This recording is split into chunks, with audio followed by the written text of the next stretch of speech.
a rather interesting juxtaposition in this week's Haftarah. First, God tells Yirmiyah, go to the king and tell him it ain't going to work. The Babylonians are going to capture you. Don't worry, you personally will be safe, but you're going to be taken to Bavel, and you'll die of old age, and people will treat you kindly and everything, but that's it, your kingdom's gone. Then it's followed by a passage that says that the Israelites had taken upon themselves to free all of their servants who were in indentured servitude.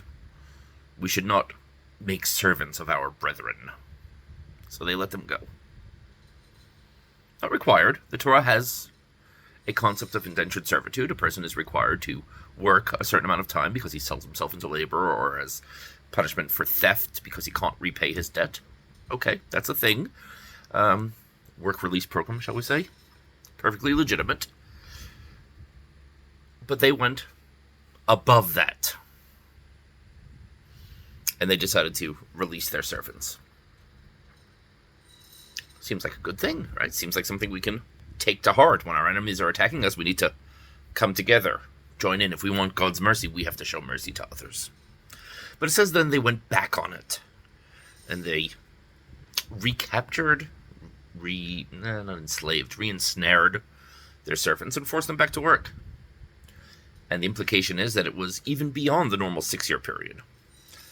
God sends the prophet to them and says, to the king, and says, this does not work. I took you out of Egypt. I gave you a command after I took you out that you should let your servants go after 6 years of servitude, etc., etc.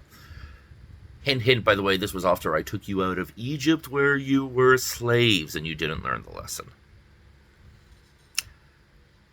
Therefore, your enemies will come and they will put you to the sword and they will conquer your land and all that.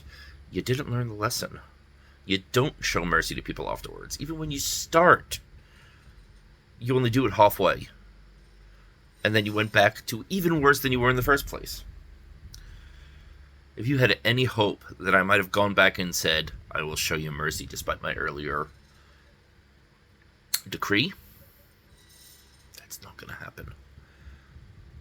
It's an unfortunate bit of a story there.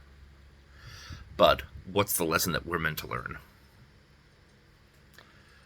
We're meant to learn that if you want to have mercy, you need to show mercy. As they say, what goes around comes around. Call it karma if you want to use the Eastern term, or call it midah keneged midah, measure for measure, if you want to use our own Hebrew term for it. But by the measure with which a person measures, so too is measured for him. So, if you want mercy, show mercy.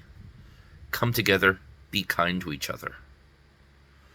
Or as the great 20th century American philosopher said, be excellent to each other. Shabbat shalom all.